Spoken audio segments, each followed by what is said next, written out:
Welcome back to Tartan Lullaby. I'm Archie, and tonight there's a long, quiet story waiting for you. Before we begin, take a moment to settle in. Find your pillow. Soften your shoulders. Let the day go. Tartan Lullaby tells slow stories of Scotland. Real places, real years, real people, told gently enough to fall asleep inside. There's no music tonight, and no need to follow every word. If you drift off in the first few minutes, the rest will play on quietly without you. That's how it's meant to be. If these stories are a quiet corner you find yourself returning to, a subscription would mean a great deal, and it helps us keep making them. The artwork you see throughout tonight's story is available as a print in our Etsy shop, if you'd like to bring a little of Scotland onto your walls. When you're ready, close your eyes and we'll begin. Tonight, the Hebrides, Western Scotland, 980. Sleep to a Viking sailor crossing the Hebrides. This is Tartan Lullaby, sleep history from Scotland. The sky above the Minch is the color of dark slate. There is no sun yet, only a faint loosening of the black at the eastern edge, somewhere above the mainland hills beyond Loch Broom. The water between Lewis and the mainland lies almost still. A low swell moves from the northwest, steady and slow, and the surface of the sea carries just enough light to show the white curl of each wave before it flattens again. On Lewis, the settlement at the head of Loch Rog is quiet. The longhouses sit low against the hillside, their turf roofs sodden from 2 days of rain. The walls are dry stone, packed with earth on the outside, and from the smoke holes at the ridge of each roof, a thin thread of grey rises and bends southeast in the wind. The fires inside have been banked since before midnight. They have not gone out. There is no clear line between where the settlement ends and the land begins. The enclosures run up from the houses in irregular shapes, their low stone walls following the slope rather than any straight plan. The ground between them is soft and dark. Cattle have moved across it through the night, and the prints they leave fills slowly with water. The smell of the cattle and of the turf and of the peat smoke drifting from the roof holes sits in the cold air without moving far. A little to the north, the sea loch narrows. At its inner end, a timber jetty of perhaps 8 planks extends over the mud. 2 boats are pulled above the tide line, their hulls resting on timber runners. They are small craft, clinker-built, with 4 oar positions each. Their oars are stored across the thwarts. The hulls are sealed with a mixture of pine tar and animal fat, applied in the weeks before the summer fishing, and the smell of it is still faintly present in the cold morning air. The tide is dropping. The mud at the edge of the loch reflects the sky in thin patches. Mussels cluster on the exposed rocks below the jetty, dark and closed. Wrack lies in long lines along the shore where yesterday's tide left it. It will be gathered later in the week and carried up to the fields in creels, spread across the lower strips to work into the soil before the ground hardens in the coming months. The track that connects this settlement to the one further up the loch follows the western shore. It is not surfaced. In wet weather, which is most of the year, It becomes a series of mud channels between tufts of rough grass. In some places, flat stones have been placed across the worst of the soft ground, not set deliberately, but placed one at a time over many years, each one solving an immediate problem. The track is wide enough for a loaded pony, no wider. Further south, on the island of Islay, the settlement at Loch Finlagan is in a similar stillness. The crannog at the loch's edge, built on a small artificial island of stone and timber, shows a faint orange glow through a gap in its wall where a door covering has shifted in the night. Inside, the floor is timber laid over the stone base. Rushes cover the timber, replaced every few weeks in summer, less often now in the autumn. A dog lies across the threshold of the inner room. It has not moved in an hour. The loch itself is black at this hour. Finlagan sits in a shallow valley, and the hills above it to the east hold the darkness longer than the open water to the west. The eastern shore of Islay, looking out across the Sound of Islay toward Jura, will not see direct light until well after the working day has begun. The ridge of Jura, with its three peaks known later as the Paps, is visible from the Islay shore on clear days. This morning there is too much cloud to the south, and Jura is not visible.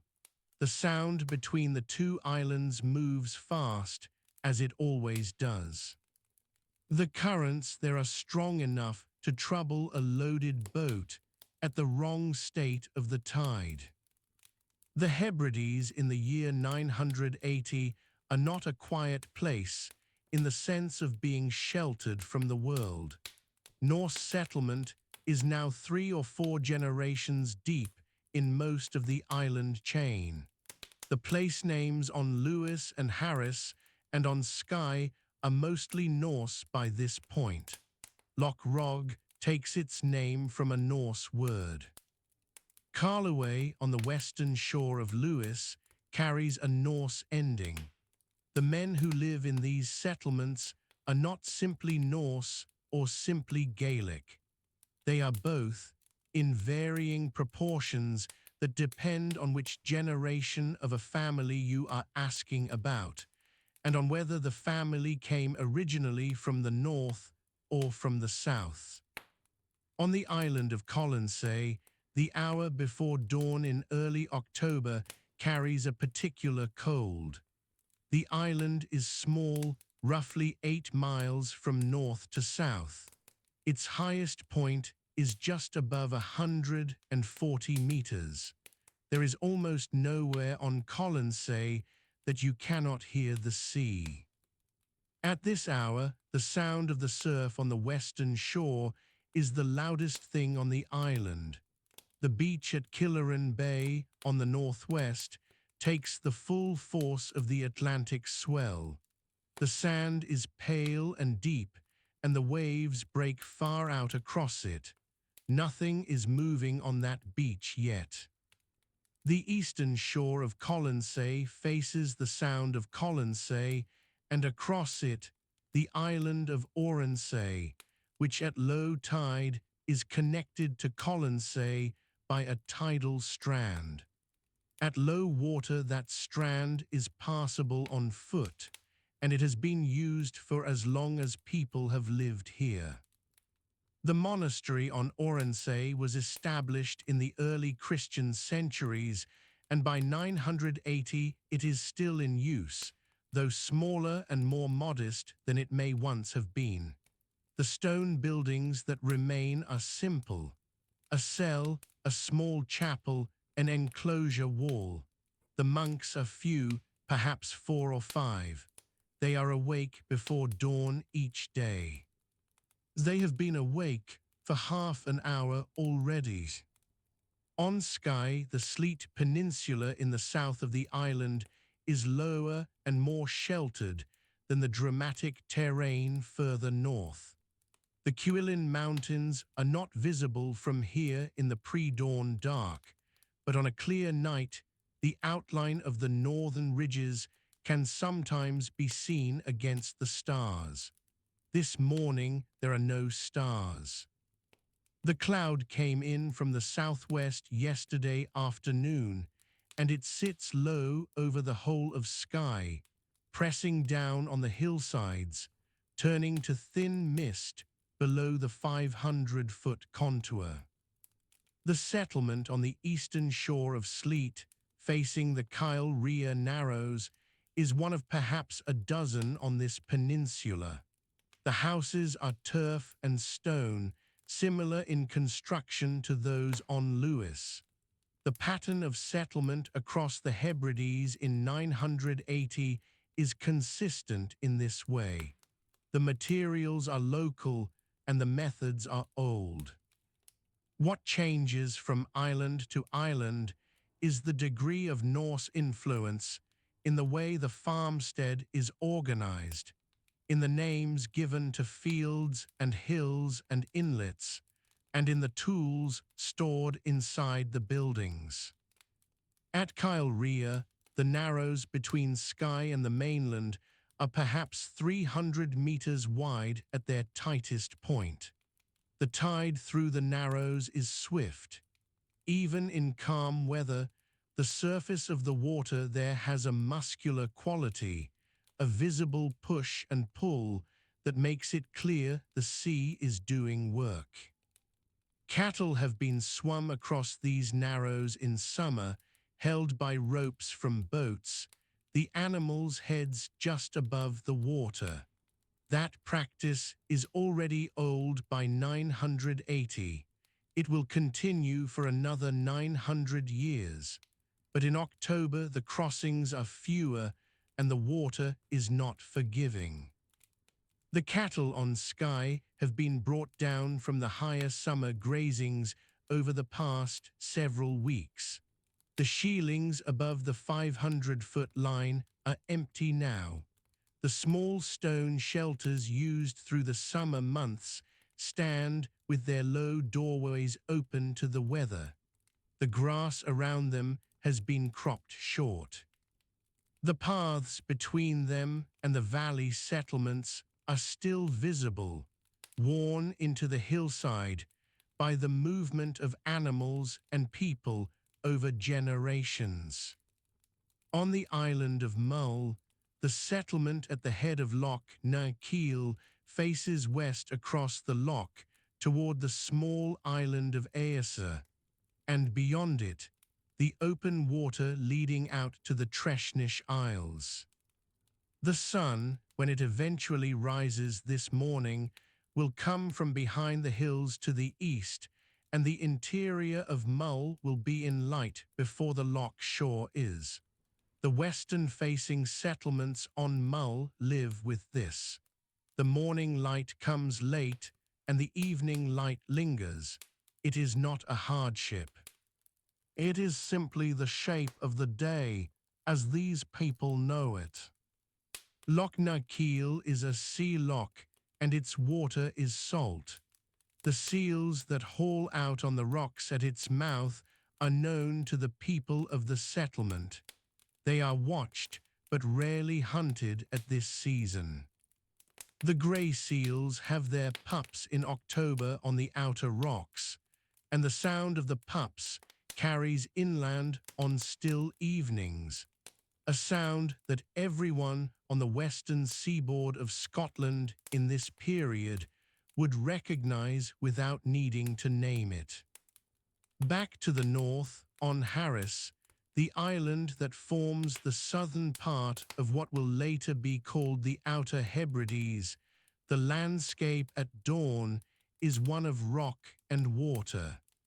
Harris is unusual in the Hebrides for the completeness of its exposure. The northern part, where it connects to Lewis, is bog and moor, flat and open, covered in dark peat that in places extends to several meters in depth. The southern part, where the settlement is denser, is cut by saylocks from both east and west, and the ground between them is rocky and thin-soiled.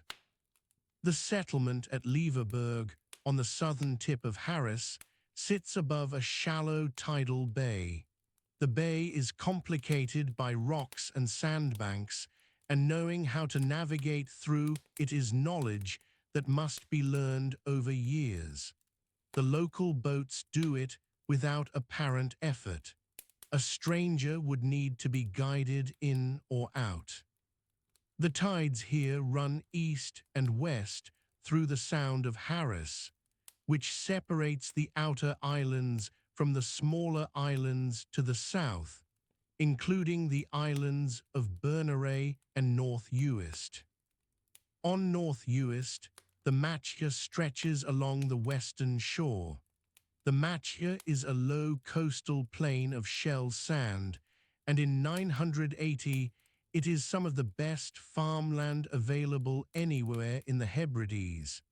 It is alkaline where the rest of the islands are acid.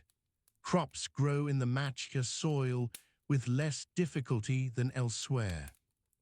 The settlements on the Machia edge of North Uist are well established.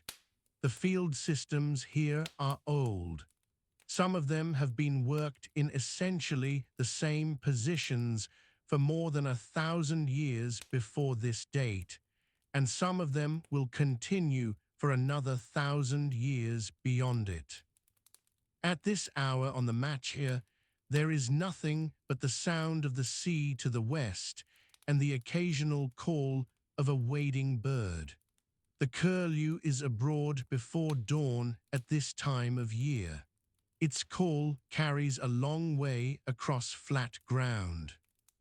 The cattle in the enclosures at the edge of the settlement stand without moving, their backs to the southwest wind. A calf, born late in the season, is close against its mother. The mother's breath is visible in the cold air. The light is beginning to change. Over the Minch, to the east, the sky is no longer entirely black. It is moving through a very dark blue, the kind of color that is visible only because it is slightly less dark than what surrounded it an hour ago. The clouds above the mainland hills carry a faint definition at their lower edges. The transition from night to day in the Hebrides in October is not abrupt. It is long and gradual and begins far earlier than the actual sunrise, which on a day like this, with heavy cloud, may not announce itself clearly at all. The sea between the outer islands and the mainland is beginning to be readable again.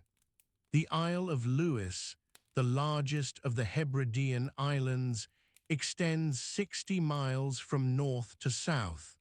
From its northern tip at the butt of Lewis, the sea runs north without significant interruption for a very great distance. The Norse knew this coast from both directions. They came down it and they came up it, depending on the season and the purpose of the journey. The sea was the road, and the road was open most of the year to those who understood it. In a longhouse at the head of Loch Rog, someone is awake. They have been lying still for perhaps half an hour, listening to the fire and to the breathing of the people around them. The roof above them is low, the ridge beam no more than 2 meters from the floor at its highest point. The walls on either side slope inward from about head height. The space is warm from the night's fire and from the bodies of perhaps 7 or 8 people sleeping along both sides of the central area. The floor is stone, covered with heather and bracken, dry and compressed from weeks of use. The smell inside is of smoke and wool and animal breath. Outside, the day is about to begin. The fire will need to be built up before the light is strong enough to work by, and the cattle will need to be checked, and the boats will need to be looked at after the recent swell, and there is barley still standing in the field to the south that wants cutting before the next rain comes in off the Atlantic, which, by the look of the sky last evening, may not be long in arriving. The fire in the longhouse has burned low overnight. A man rises before the others, his feet finding the cold earth floor in the dark. Outside, the sky above the outer Hebrides is still black, the stars sharp and close over the open Atlantic. It is late autumn, around the year 980. The wind comes in from the west, as it almost always does here. He is a Norse Gaelic man, neither fully one thing nor the other. His people have lived on these islands for more than 100 years, the descendants of Norse settlers who arrived in the 9th century and took Gaelic wives, learned Gaelic words, and slowly became something new. He speaks a language that mixes both.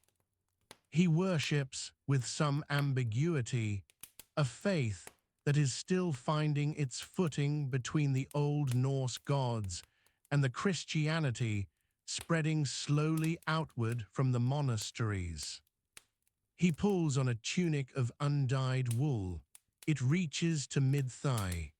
The wool came from his own sheep, clipped in early summer, carded by hand with iron-toothed paddles, spun on a simple drop spindle by the women of the household. The cloth was woven on a vertical warp-weighted loom that stood against the wall of the longhouse through the winter months. It is not fine cloth. It is thick, slightly rough, and it holds the smell of lanolin even after washing. Over the tunic he wraps a length of heavier woven fabric, belted at the waist with a strip of leather. His shoes are simple turn shoes, made from a single piece of cattle hide, stitched inside out and then turned, soft-soled and close-fitting. He does not eat immediately. There is work to do first, and food comes later in the morning. He steps outside. The longhouse stands on a low promontory above a sheltered bay on the east coast of Lewis, built partly into the hillside for warmth, its stone walls thick, and its roof of turf laid over timber rafters and hazel withies. The building is perhaps 18 meters long and 5 wide. People and cattle share it, the cattle stalled at the lower end where the ground slopes slightly, the family sleeping on raised wooden platforms along the upper walls, covered in heather and animal skins. The bay below the settlement is small and shallow. 2 boats are pulled up on the shore above the tide line. They are clinker-built, their strakes of oak overlapping and riveted with iron. One is a small rowing boat, perhaps 5 meters long, used for inshore fishing and crossing to the smaller islands nearby. The other is longer, around 9 meters, a working vessel capable of carrying cargo across the Minch to the mainland coast. Both boats were built by men on the island using imported timber. Good boat-building timber does not grow easily in the Hebrides. Driftwood is used where it can be. Oak and pine are brought by sea from the mainland forests. The man walks down to the shore. The tide is going out. He checks the small boat, still there, still sound. The ropes are made of twisted plant fiber and leather. He checks where the nets were laid the evening before. He is primarily a fisherman, though that word covers only part of what he does. He also keeps cattle and a small number of sheep. He cuts peat from the bog above the settlement and carries it down by hand. He helps with the harvest of barley in late summer. He repairs his own tools and helps his neighbors repair theirs. There is no sharp line between one trade and another. Everyone does most things. Cod and haddock come in from the deeper water off the west coast. Closer inshore, he takes saithe, which are abundant and reliable throughout the year. He also takes herring in their season, mostly in autumn, when the shoals move close to the island shores. Fish are split and dried on wooden racks above the settlement or preserved in salt when salt can be had. Salt is traded. It comes from further south, sometimes from Ireland, sometimes from the mainland. It is not cheap. Much of the fish is dried without it, hung in the wind and left until it hardens. Dried fish keeps through the winter and can be carried on journeys. By the time he returns from the shore, one of the women has stirred the fire and added fuel. The fire burns in a central hearth, an open stone-lined pit in the earth floor. There is no chimney. Smoke rises and finds its way out through a gap in the roof ridge and through the gaps in the turf and thatch. The interior of the longhouse is always somewhat smoky. The walls above the fire are dark with soot accumulated over years. This is simply how it is. The morning food is a simple affair. There is a small clay pot near the fire, and in it a porridge of barley meal. Barley is the main grain crop of the Hebrides in this period. Oats are grown too, but in smaller quantities. Barley grows better in the thin, windswept soils of the island infields, the small enclosed strips of cultivated land immediately around the settlement. The porridge is thick and salted lightly. It is eaten from a wooden bowl with a wooden spoon. Sometimes there is buttermilk to go with it, or a piece of hard dried cheese made from the previous summer's milk. There may also be bread, a flat unleavened barley bread baked directly on a hearthstone. It is dense and slightly bitter. It fills the stomach. This is not a morning for variety or pleasure. It is a morning for fuel, for getting through a long day of physical work in cold air. A second man rises now, and then a third. These are the man's adult son and a younger man who is likely a bondsman, someone without land of his own, working in exchange for shelter and a share of food. Bondage of this kind is common throughout Norse Gaelic society. It is not identical to the chattel slavery of later centuries, but it is not freedom either.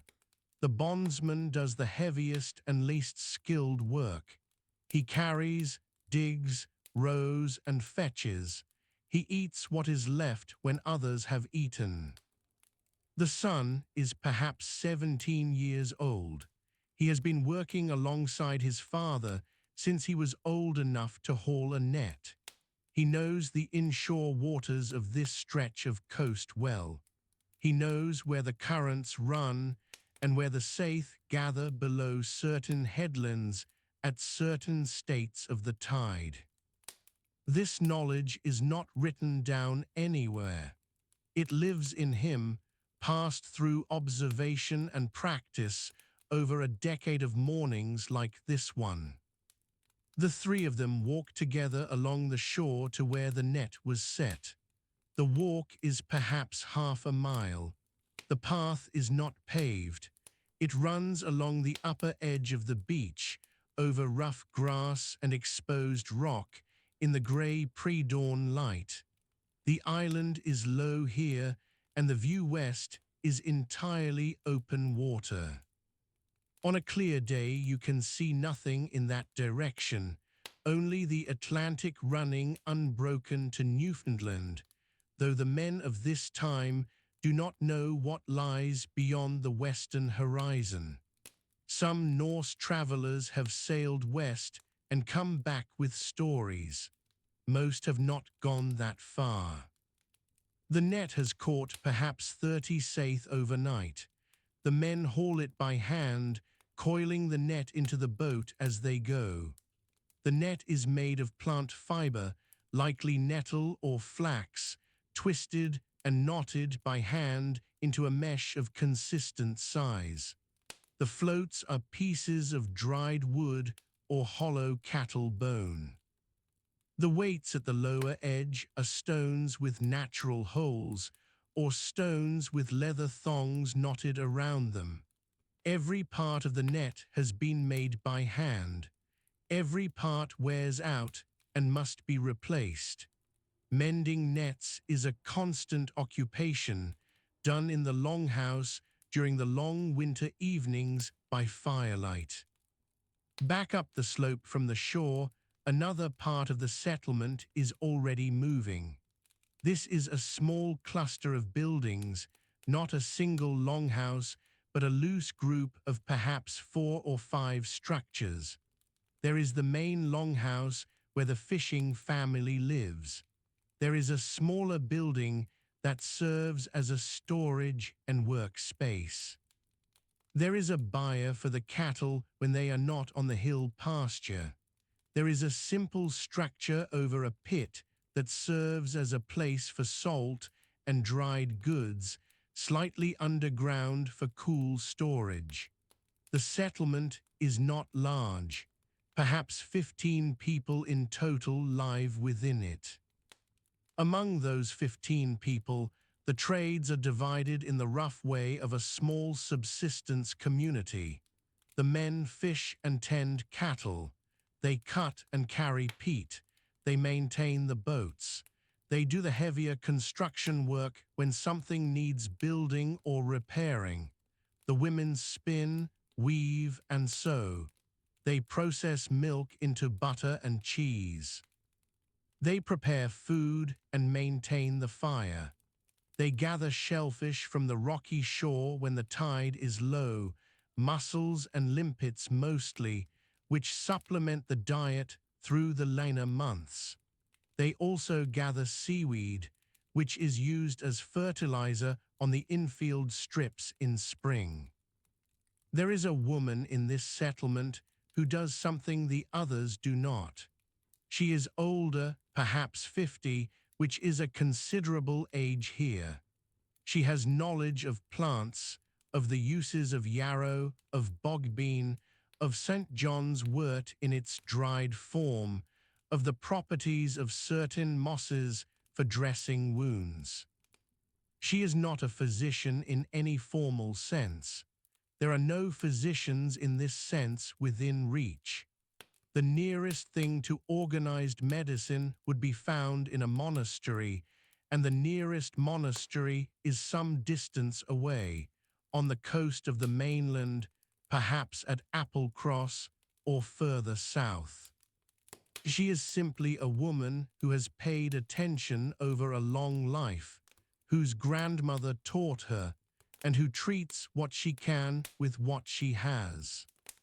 Further inland from the shore, above the settlement, the land rises into rough moorland. In 980, much of Lewis is as it is today in terms of its broad character, open heath and blanket bog, with exposed nice rock pushing through the thin soil. But the lower ground near the settlement is more managed. There are small stone dikes, low and uneven, marking the edges of the infield. Within the infield, the ground has been worked for generations. Seaweed and animal dung have been dug in repeatedly, year after year, building up a layer of dark, productive soil over the underlying rock and sand. This built-up ground is called a midden soil in later archaeological terms.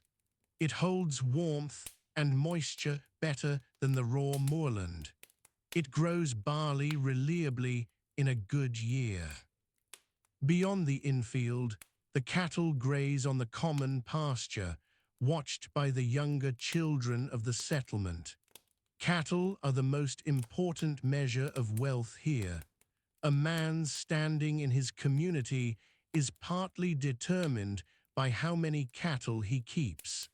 Cattle provide milk, butter, and cheese throughout the spring and summer.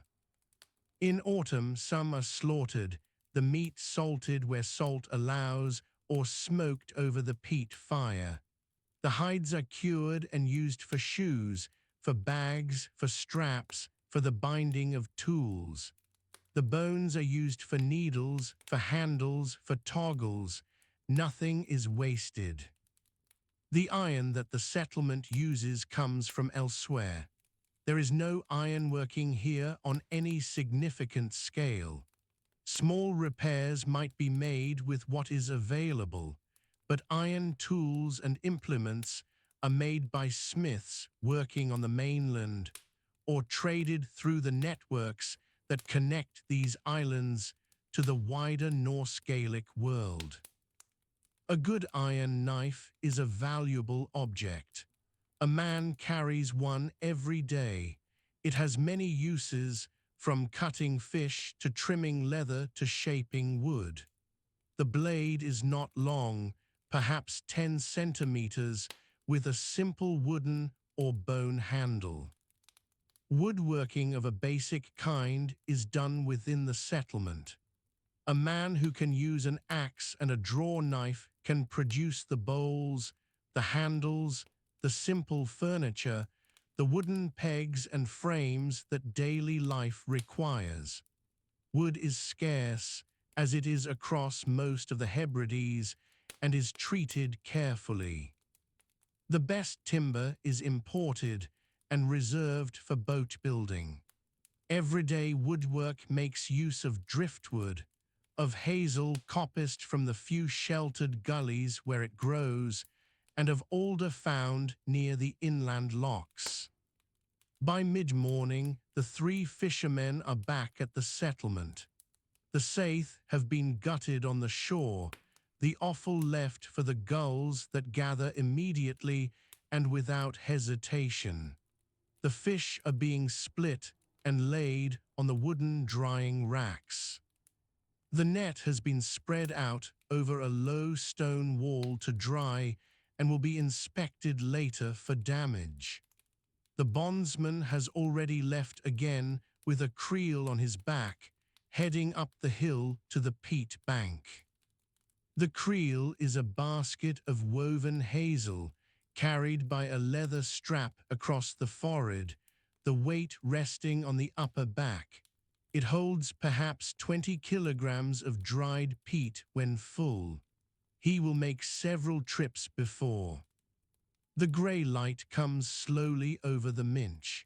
It arrives without ceremony, spreading flat across the water from the east, touching first the high ground of the Harris Hills, then dropping down to the shoreline where the boats have been pulled clear of the tide. It is early morning in the year 980. The air is cold and carries salt. A man standing on the machair at the edge of Loch Rogue on the west coast of Lewis would feel that cold through his woolen tunic, through the leather wrapping at his feet. He would hear, before he saw much of anything, the sound of the sea moving against stone. The settlements here are small. Each one sits close to the water or close to the few strips of cultivable ground that run between the coast and the inland peat. The Norse have been part of this place for well over 100 years by now. Their words have worked their way into the names of every bay and headland. Loch Rogue itself carries a Norse root. The people living here in 980 are neither purely Norse nor purely Gaelic, but something made from both. They fish, they farm, they tend cattle. They work with what the islands give them, which is wind and water and a thin, difficult soil. The main work of the Hebrides in this period is fishing. It is not a trade that runs alongside other things. It is the thing around which everything else is arranged. The boats go out in the morning when conditions allow, and the work of preparing and preserving the catch occupies much of the remaining day. Herring is the fish that matters most. The waters of the Minch carry herring in vast numbers in the summer and into the autumn. The shoals move, and the fishermen learn to read the surface of the water, the color of it, the behavior of the gannets diving above. The boats used here at this time are clinker-built, with overlapping strakes of oak or pine, though pine would often be imported timber in the islands. A typical fishing vessel operating from a Lewis settlement in 980 would be somewhere between 5 and 8 meters in length. It would carry a single sail of undyed wool and a set of oars, 4 or 6 depending on the size of the hull. The keel would be shallow, suited to being drawn up a beach. There are no constructed harbour walls at these settlements in this period. The shore is the dock. The strand of shingle or sand below the settlement is where the boat rests between its journeys. The fishermen work in crews of 2 or 4. A net is the primary tool. These are hand-knotted nets made from plant fiber, most likely from nettles or from imported flax, depending on what was available. The knots are regular and tight, the mesh sized for herring. A stone sinker is tied at intervals along the lower edge to hold the net down in the water. A float made from inflated animal bladder is fixed along the upper edge to keep it near the surface.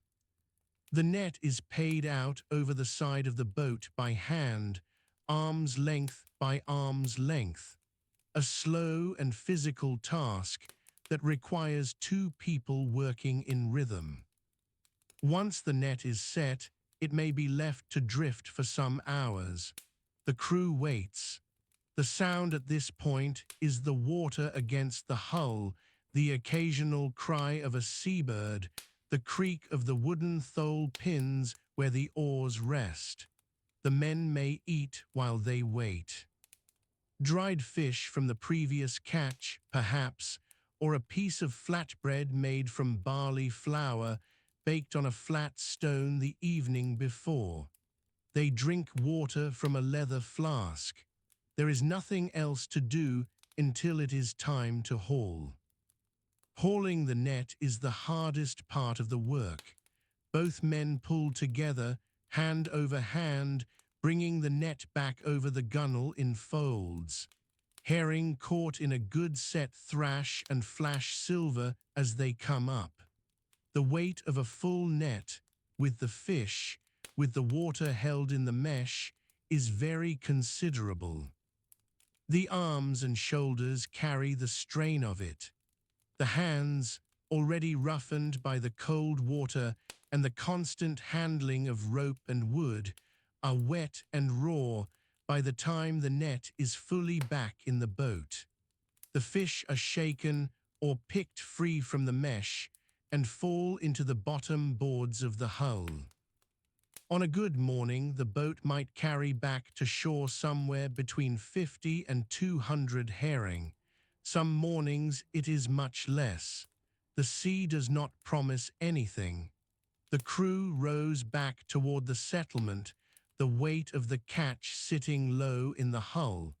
If the wind is right, the sail goes up and the oars rest. If not, they row. The distance from the setting ground to the shore might be half a mile or might be 3 miles, depending on where the shoals were found. On shore, the women are already at work by the time the first boats return. The settlement at a place like the Bay of Uig on Lewis or the shores around Stornoway before any formal town existed there would have its working area between the highest tide mark and the first of the round stone houses above. This is where the fish are dealt with. A low flat stone, broad and smoothed by long use, serves as a working surface.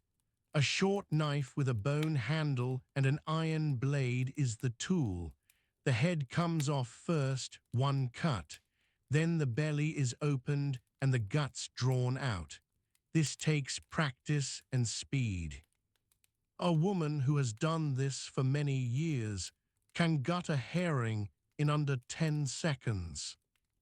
The gutted fish are then treated for storage. In 980, the primary method of preservation in the islands would have been drying. Salt was available, but it was not produced locally in the Hebrides. It would have been obtained through trade, possibly from the Irish Sea or from contacts along the Scottish mainland. It was too valuable to use in great quantity on a common fish catch for everyday use. Drying, therefore, is the main method. The split herring are hung on wooden frames or laid on flat stones in the wind. The Hebridean wind does much of the work. The fish dry in the air over several days. In good drying conditions, a fish suspended on a rack in an Atlantic wind can be adequately dried within 3 days. The wooden drying racks are made from driftwood poles lashed together with cord. They stand outside the settlement, oriented to catch the prevailing westerly. They are a constant feature of the shoreline in this period. The smell of the drying fish carries a considerable distance downwind. Cats, where they are kept, congregate near them. Dogs are driven away. Alongside the herring fishery, cod is taken, and also saithe, which is known in later Scots Gaelic as colan and in Norse-influenced speech by a similar root. Saithe is a fish of the rocks and shallower water. It can be caught with a hand line from a boat or even from the shore. A hand line is a length of cord with a weighted lead or stone sinker and 1 or 2 hooks. The hooks at this date are made from iron. Iron working in the islands is limited. Iron is precious. A hook lost in a rock is a small but real loss. The line is wound around a simple wooden frame when not in use. The processing of cod follows the same general pattern as herring, but the fish is larger and the gutting takes longer. Cod is often split along the spine and then dried flat, the backbone left in to keep the shape. This produces the stockfish that is a tradable commodity across northern Europe at this time. Norwegian stockfish is the benchmark product, but the Hebridean communities are producing something of the same kind for their own use and for local exchange. The boats are not used only for fishing. They carry goods along the coast between settlements. The island of Lewis is long, running roughly north to south, and moving by sea is almost always faster than moving overland across the peat bog and the uneven moorland interior. A boat can travel from the northern tip of Lewis near the butt down to the southern end of Harris in a day of reasonable wind. Overland, that journey would take considerably longer and would involve difficult ground. The sea is the road. Trade within the islands and between the islands is conducted in goods rather than coin. There is no mint in the Hebrides in 980. Silver hack silver, pieces of broken silver cut from rings or ingots, circulates in Norse-influenced areas, and the Hebrides lie firmly within that economic zone. But for ordinary daily exchange between a fishing settlement and a farming settlement a few miles away, the currency is fish against grain, or cattle against labor, or wool against dried protein. A household that has produced a surplus of dried saithe can exchange it with a household that has grown more barley than it needs. Barley is the main crop grown in the islands. It grows in the areas of Machia, the low-lying ground near the coast, where the soil is enriched by shell sand. The Machia on the west side of the Outer Hebrides is some of the most fertile land available. By 980, it has been farmed for a very long time. The furrows are cut with a simple ard, a wooden plough without a mould board, pulled by a single ox or sometimes by a person. The ard scratches rather than turns the soil. To work the ground properly, it is necessary to cross-plough, driving the ard in two directions at right angles. The sound of this work is the scrape of the wooden point through the thin earth, the soft grunt of the ox, the occasional click of a stone turned up by the plough tip. Seaweed is gathered from the shore and spread on the fields as fertilizer. This is women's and children's work as much as men's. The weed is heavy when wet. It is carried up from the tide line in creels, baskets made from willow or hazel withies, worn on the back with a strap across the forehead. A full creel of wet kelp is a serious weight. The walk from the shore to the field might be 200 meters or might be further. The work is repeated many times through the morning until the field has its dressing of dark, salt-smelling weed. In a few weeks, the weed will have broken down into the soil and the ground will be ready. Oats are also grown, though in smaller quantities than barley. The oats are used primarily for porridge, ground coarsely on a rotary quern. The rotary quern is a pair of circular stones, the lower one fixed, the upper one turned by hand using a wooden peg set into a hole in the upper stone. The grinding is slow. It takes a sustained effort to produce enough flour for a household's needs. The sound of quern stones turning is a sound of early morning in every settlement. The upper stone grates and rasps against the lower. Fine dust of grain falls outward from between the stones into a shallow dish set below. The grain stores are kept inside the house or in a small separate stone structure near the house, dry and away from the damp. Moisture is the enemy of stored grain.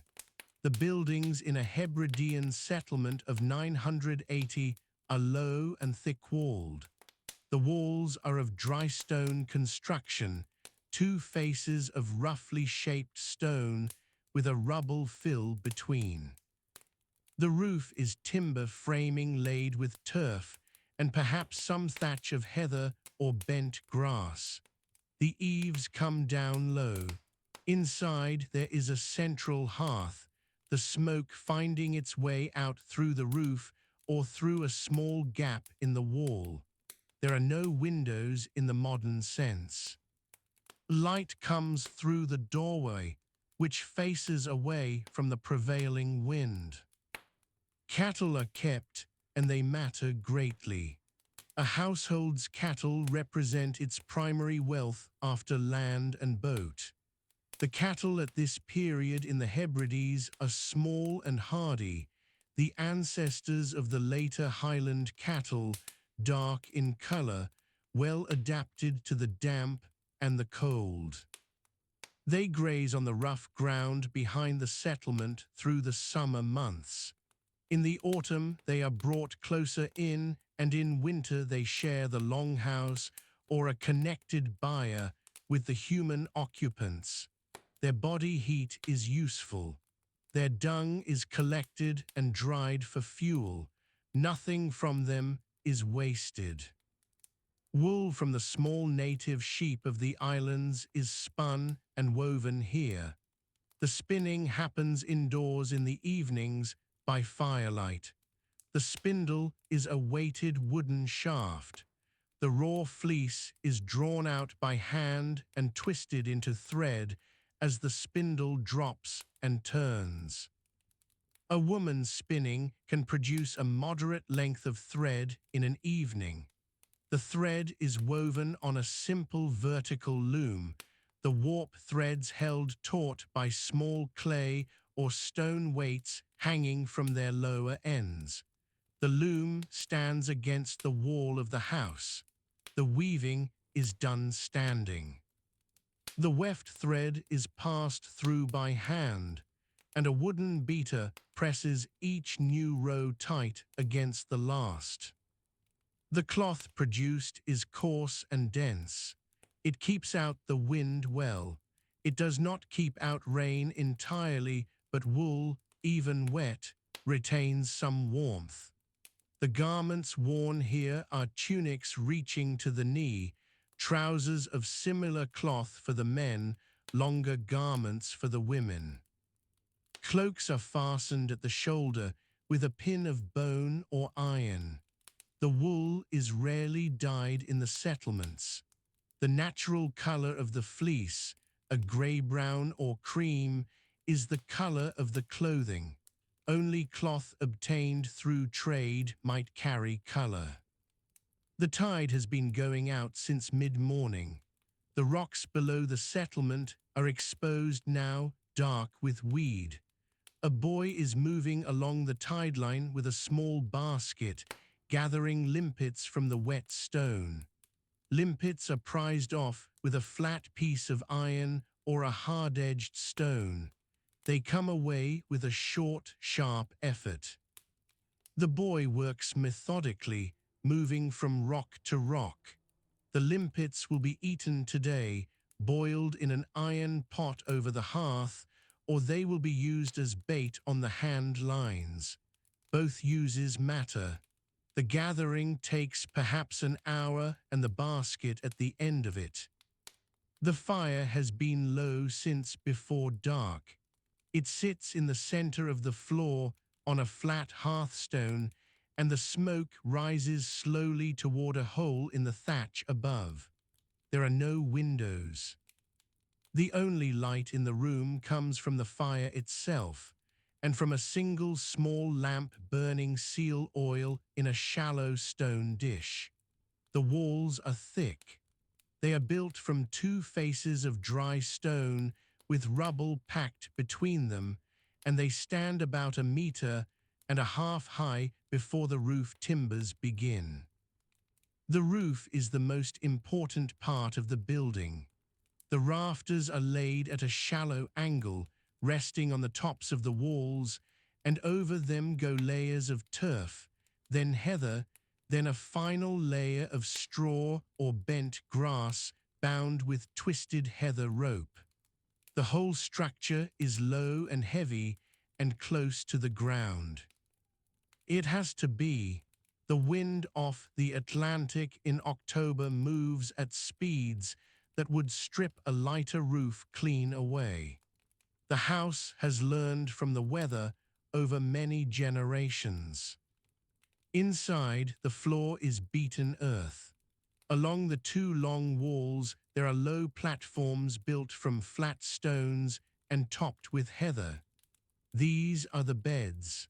The whole household sleeps on them, adults and children together, arranged by warmth and necessity rather than privacy. Hides are laid over the heather, cattle hide and sheepskin both, and cloaks are pulled over at night. The smell of the room in autumn is peat smoke, wet wool, animal dung, and something sweet from the dried grass packed into the wall cavities. The house has one main room. At one end, separated from the living space by a low stone partition or sometimes just by habit and convention, the cattle come in at night. One or two cows, perhaps a few sheep in hard weather. Their body heat adds to the warmth of the room. Their smell is part of the room's smell. A 10th century household on the island of Lewis or Colonsay or Tiree does not think of this arrangement as unusual. It is simply the way a winter night is managed. The building is called a longhouse. It is rectangular or sometimes slightly oval at the ends. It is perhaps 12 meters long and 5 meters wide on the outside. The inner living space is smaller than that, perhaps 8 meters by 3. Everything that happens in a family's life happens in that space. Food is prepared there. Children are born there. The dead are laid out there before burial. The weaving is done there. The stories are told there in the dark months. The doorway is low and faces away from the prevailing wind. There is no door in the modern sense. A hide is hung across the opening, and it keeps out the worst of the draft. There is a wooden threshold beam at floor level to stop the water coming in when it rains, and it rains very often. Stepping into the house from outside means ducking slightly, letting your eyes adjust to the dark, and feeling the warmth hit you before you can see anything clearly. The family that lives here is probably 4 or 5 people. A man and a woman, 2 or 3 children, and perhaps an elderly relative or a dependent of some kind. The household unit in the Hebrides at this time is small and self-sufficient in most things. It is connected to neighboring households by ties of kinship and obligation. It contributes to the township, the small cluster of similar buildings that together work the land around them. But day to day, it feeds itself and clothes itself from what it can produce. The woman of the house rises before it is fully light. In November, that means rising in the dark. The fire needs to be encouraged from its overnight embers. Peat is the fuel here. Peat cut from the bog in summer, dried through the long dry days if there are any, and stacked against the outside wall of the house under a weighted cover. She brings a block of it in and sets it on the hearthstone. Peat burns slowly and evenly. It does not give great heat quickly, but it holds its warmth for a long time, and it is available in quantities that wood is not. The islands have few trees by 980. Most of what woodland there was has been cleared over centuries of settlement. The morning meal is porridge. Oats are the grain of the Hebrides. They grow in ground that barley will sometimes manage and wheat will not. They are ground by hand on a stone quern, a rotary quern of sandstone, two disc-shaped stones with a wooden handle fitted into the upper one. The grinding is done by the women of the household, usually in the morning or the evening, and it is heavy, steady work. The ground oats go into a pot of water hanging over the fire on an iron chain or a wooden pothook, and they are stirred with a wooden stick until they thicken. That is the first meal of the day, eaten from a wooden bowl, sometimes with a little buttermilk if the cow is in milk. The cow produces milk for most of the year, but not all. Through the winter, if the cow is in calf or if her milk has dried, there is no fresh dairy in the house. The household salts butter in wooden containers and stores it. Cheese is made in the summer months and kept. Some of it is pressed quite hard and will last well into winter. The taste of it by February is strong and sharp, but it is still food, and food is the main work of every day. The man of the house spends the morning hours outdoors. In autumn, there is grain to be harvested and stored if the season has been kind. The crops grow in the infield, the land closest to the house that receives the most manure and the most labor. Oats and beara, a form of barley, are the two main crops. They are sown in spring and cut in late summer or early autumn with an iron-bladed sickle.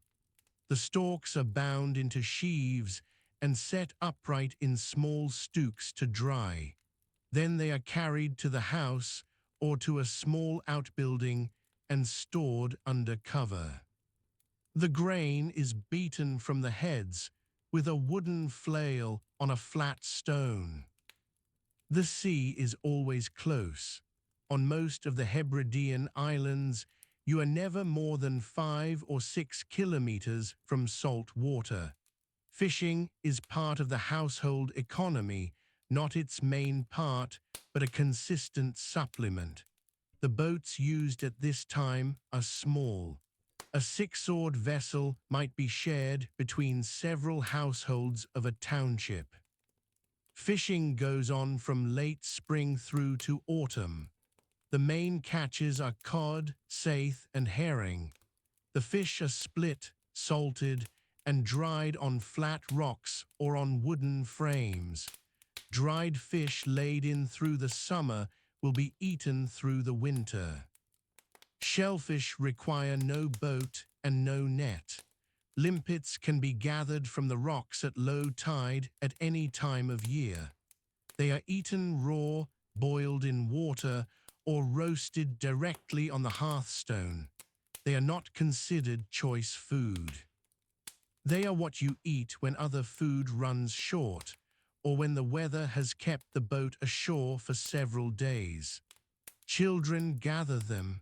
It is one of the tasks that falls to the young, along with herding the cattle and sheep to their grazing ground in the morning and back in the evening. Children in a Hebridean household of 980 begin working young. By the age of 5 or 6, a child is doing something useful every day. The tasks are simple, but they are real tasks. Fetching water from the stream, collecting dried dung for fuel, driving animals, helping to card wool. By 10, a boy may be going out in the boat. By 10, a girl knows how to spin on a hand spindle and can manage some of the simpler weaving. There is no schooling in the formal sense. Knowledge moves from hand to hand, from elder to child, through watching and doing. The children sleep against the inner wall, away from the door and the worst of the draft. They sleep in their clothes. In winter, everyone sleeps in their clothes. The clothing itself is wool, almost entirely. The sheep of the Hebrides at this time are small, hardy animals, closer in type to Soy sheep than to later breeds. Their fleece is plucked rather than shorn, pulled from the animal by hand in spring when it is naturally beginning to separate. The raw wool is washed in stream water, combed or carded with tined tools, and then spun into yarn on a drop spindle. The yarn is woven on an upright loom that stands against one wall of the house. The cloth produced is coarse but warm. It is dyed with whatever the land provides. Yellows and greens come from various plants. A brownish red comes from lichen scraped from rock. True blue from woad is possible, but not common in the Hebrides at this date. The basic garment for a man is a long woolen tunic reaching to the knee, belted at the waist with a leather strap. Over it in cold weather goes a rectangular woolen cloak fastened at one shoulder with a pin. The pin is usually iron, sometimes bronze. On his feet he wears shoes of cattle hide, roughly cut and stitched with a bone needle and sinew thread. A woman wears a longer tunic, also belted. Her cloak is similar in form to the man's. Her hair is covered or bound. The covering is a simple length of cloth wound around the head. Children dress in the same style as adults in smaller versions of the same garments. Nothing is thrown away when it wears out. Worn garments are repaired, then used as underlayers, then cut into rags for other purposes. The iron needle is a valued object. A broken needle is kept and repointed if possible. Iron comes to the island by trade.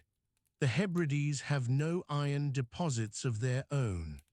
Iron objects, knives, needles, fish hooks, the blade of a sickle, the chain over the fire, are maintained carefully and repaired when possible by the local smith, if the township has one, or by whoever in the community has the skill. A smith's services are paid in kind: grain, wool, a share of the fishing catch. There is no coinage in use in the rural Hebrides at this time for ordinary daily transactions. Goods move between households as obligation and custom require. The water supply comes from a nearby stream or a spring. The distance from house to water is never great. Settlement in the Hebrides follows water as much as it follows good land, and the two usually coincide. Water is carried in wooden vessels or in containers made from animal stomach or bladder. These degrade and are replaced as needed. A clay pot is a more durable option, and clay pots are used for cooking and for storage. But they are fragile and breakable, and on an island where clay must often be sourced from limited deposits, they are used carefully. The pot over the fire is the main cooking vessel. Food is mostly boiled. Boiling is efficient and reliable over a peat fire. A stew of dried fish, or a broth of whatever vegetables the household has available, kale, leeks, perhaps wild garlic, with a piece of salted meat if the autumn slaughtering has been done. The slaughter of cattle and sheep happens in late October or November, when the grass has stopped growing and there is not enough fodder to carry all the animals through winter. Some are killed and the meat is salted and stored. The blood is saved and mixed with oatmeal and cooked in the animal's stomach. Nothing is wasted in this economy. Nothing can afford to be. Salt is essential, and it is obtained from the sea. Seawater is boiled down in large pots on open fires, the brine reducing until the salt crystallizes. It is a slow process that uses a great deal of fuel. The salt produced is used immediately for preservation. Salted butter, salted fish, salted meat. Without salt, the household cannot carry its summer production through to spring. The evening comes early in November. By mid-afternoon the light is failing, and by late afternoon it is dark. The family gathers inside. The fire is built up a little. The lamp burns. Hands still move, spinning, mending, shaping something from wood or bone. Talk is low and unhurried. The youngest children are already asleep on the heather platform, wrapped in a sheepskin, their breathing barely audible under the sound of the wind moving across the thatch. The peat settles in the hearth, and the smoke thins and drifts upward. Outside, the cattle shift in their end of the building. The night in the Hebrides in November is long and black and very quiet between the gusts. The household does not fight it, it simply. The last light has gone from the water. Across the sound, the low hills of the nearest island are a dark line against a darker sky. A fire burns inside a stone-walled house on the Machia. The smoke finds its way out through the thatch above. In 980, the Hebrides were not a quiet place in the way we might imagine. They were a crossroads. Norse settlers had been living on these islands for more than a century. Gaelic speakers remained, some on the same land their grandparents had farmed. The two peoples had begun to blend slowly into something that would later be called Gaelgaidhail, the foreign Gaels. Their language was shifting, their names were shifting, but the rhythms of the year held firm. The week moved around the church. Even in these islands, so far from any cathedral or monastic center of importance, the Christian calendar was the calendar. Sunday was the Lord's day. Work stopped, or was meant to stop. People walked to the nearest place of worship, which was rarely a large building. On most islands, the church was a simple rectangular structure, dry stone walls, a thatched or turf roof, a single room. There was no tower. There was no stained glass. A wooden cross might stand outside, or a carved stone one, weathered to the point of smoothness. On Lewis and Harris, and on the smaller islands to the south, these small churches sat near the coast or beside a stream. They were often dedicated to early Irish saints. Columba was remembered everywhere. Brendan had churches on several islands. The dedication told you something about who had built the place or who had endowed it generations before. The priest, where there was one, was likely a local man. He might also farm a small piece of land. He might have a family. The strict rule of celibacy that Rome would later enforce was not yet uniformly applied in the Celtic fringe of Christendom. People gathered outside the church before the service began. This was one of the few moments in the week when you saw everyone from the surrounding farms and settlements at once. You learned who had been ill. You learned whose cow had died. You learned who had come back from a voyage and who had not. The church door was also the place where disputes might be raised, where an elder or a priest might be asked to arbitrate. There was no separate courthouse, no market town with a civic building. The churchyard was as close as it came to a public square. After the service, people did not rush away. The walk home might take an hour or more across open ground, over peat bog, along a coast path, but there was usually time before that to speak. The women stood together near the entrance. The men walked a little further off. Children ran among the grave markers, low flat stones, some of them older than anyone could remember. A few of the stones carried incised crosses, the work of craftsmen who had learned their trade in a monastery. The feast days of the Christian year were more significant than ordinary Sundays. Christmas, which in this period was still called by its older names in Gaelic, was observed on the 25th of December by the Roman reckoning. The weeks leading up to it were a time of preparation and fasting. Advent was kept in these communities, though perhaps not with the same formal structure as in a great Benedictine house in England or the Frankish lands. The fast meant less meat, more fish, more dried grain. The sea provided what the fast permitted. At Christmas itself, the fast broke. Cattle that had been kept alive through the autumn were sometimes slaughtered now, because winter feed was running short and the meat could be preserved in the cold.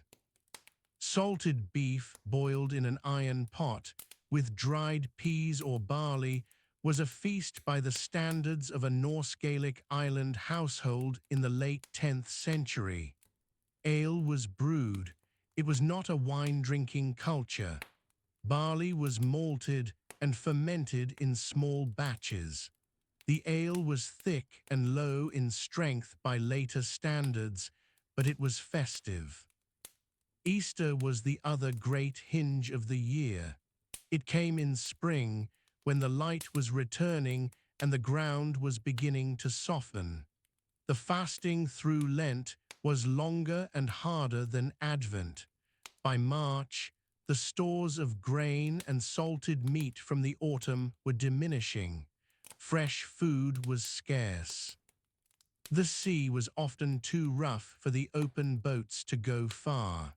When Easter Sunday arrived, the relief was physical as much as spiritual. The first lamb of the season might be eaten. Eggs, which had been rare through the winter, were more plentiful now. The day was marked with whatever the household could manage. There were also saints' days that fell outside the main Christian calendar and carried local significance. The feast day of the patron saint of your island's church was a day of gathering. People came from further away than they did for an ordinary Sunday. A traveling trader or craftsman might time his visit to arrive near a feast day, knowing there would be more people assembled in one place than usual. A smith, a leather worker, someone who knew how to set a broken bone, might offer their skills on such a day. Beltane, the 1st of May, is worth pausing on. The church had not entirely displaced the older turning points of the year. The quarter days of the old Gaelic calendar, Imbolc in early February, Beltane in May, Lunastal in August, and Samhain at the end of October, were not Christian observances, but they were deeply embedded in the working life of the islands. Beltane marked the movement of cattle up to the summer grazing ground on the higher land, the sheilings. It was a practical event as much as a ritual one. Fires were lit. Cattle were driven between them or near them in a practice that had been carried out for centuries. The church observed this. It did not always approve, but it adapted. The shealing season that began around Beltane lasted through the summer months. Young men and women, often the younger members of a household, went with the cattle to the higher ground. They lived in small stone structures, the sheilings themselves, low and simple, with turf roofs. They made cheese and butter from the milk. This was a significant source of food for the winter. The cheese was pressed and stored. The butter was packed into wooden containers, sometimes buried in the peat to preserve it. Peat butter found centuries later would still carry the mark of the wooden staves that had held it. Lunastal, the 1st of August, was the beginning of harvest time. On the Hebridean Islands, the main grain crops were barley and oats. Wheat did not grow well this far north and west. The rye that was grown in Scandinavia found some foothold in these islands through Norse influence, but barley was the staple. The harvest required everyone. Men and women and older children worked together in the fields. The grain was cut with iron sickles, short-handled tools that required the worker to stoop close to the ground. It was slow, hard work. The cut grain was bound into sheaves and left to dry. Lunastal gatherings at high ground, at a particular hill or by a loch, were a place where people from different settlements might meet. Goods were exchanged. A young man might meet a young woman from a neighboring valley or island. Debts might be settled. It was not a market in the formal sense. There were no permanent stalls, no market charter, no toll collector. But exchange happened, and the gathering itself was the point. Samhain, at the end of October, was the moment when the summer was finally closed. Livestock that could not be fed through winter were killed now. The work of salting and smoking meat occupied several days. Hides were scraped and stretched. Nothing was wasted. The bones were boiled for whatever fat and marrow remained. Samhain had its own atmosphere in the older traditions, a sense that the boundary between the living and the dead was thinner at this time of year. The church worked around this. It placed the Feast of All Saints on the 1st of November, drawing the old anxiety into a Christian frame. The day-to-day gathering place, outside of feast days and church days, was the shore. In a place where fishing and sea travel were central to life, the landing beach was where news arrived. A boat coming in from the north might carry news from the Norse settlements on Orkney or Shetland. A boat coming from the south might carry information about what was happening on the Irish coast, in Dublin, in the Norse kingdom that was established there. The shore was the newspaper. People walked down to look when a boat came in. Trading happened informally and in person. There were no permanent markets in the Hebrides of 980 in the way that a town in Saxony or Francia would have had a market square and a market day. The nearest thing to a regular trading point in this region was at a harbor that saw enough traffic to attract traders on a predictable basis. Some of the larger islands, Lewis in particular, had sheltered harbors where boats from several directions might stop. Stornoway, as a settled harbor place, was beginning its history in this period, though it would not have looked like a town. It was a landing place, a few structures near the shore, a beach where boats could be pulled up. The trade goods moving through the Hebrides in this period were specific. Furs were valuable. Otter and seal skins came from the islands themselves. Walrus ivory came from the far north. Dried fish, salt cod and dried ling were traded south and east. Soapstone from the Norse settlements was worked into bowls and loom weights and came south through the trade networks. Iron was always needed and always scarce. A good iron knife blade was a significant object. Tools were repaired, not discarded. The local smith was a figure of real importance in any island community. Wool and woven cloth moved in both directions. The Hebridean sheep of this period were small animals, closer to the Soe type than to the improved breeds that would come later. Their fleece was plucked rather than sheared in many cases, gathered by hand as it naturally loosened in spring. The wool was spun on a hand spindle, then woven on a small upright loom inside the house. The cloth was coarse and undyed for everyday use. A piece of good cloth, well woven and perhaps dyed with local plants, lichen or weld or woad, was a trade good in itself. Women did most of the spinning and weaving, alongside dairying, food preparation, and the management of the household. Men fished, farmed the outer fields, cut peat, built and repaired walls and boats.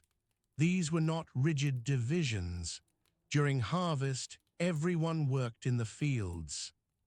During a long storm, when no one was going out to sea, the men sat inside and worked on nets or wood. The division of labor was shaped by what needed doing. The evenings were long in winter and very short in summer. In winter, after dark, the household gathered inside. The fire was the center.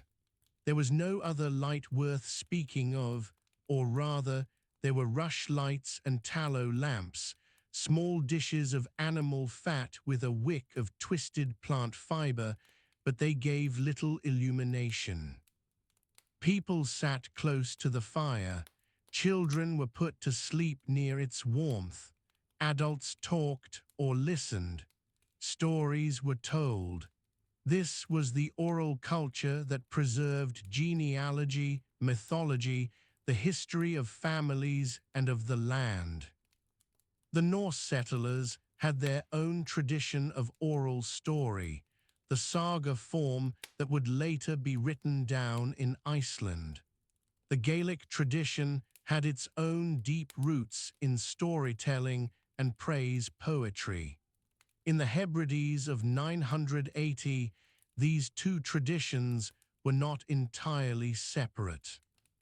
A household where the father had a Norse name and the mother a Gaelic one was not unusual. The stories told around the fire might draw from both wells.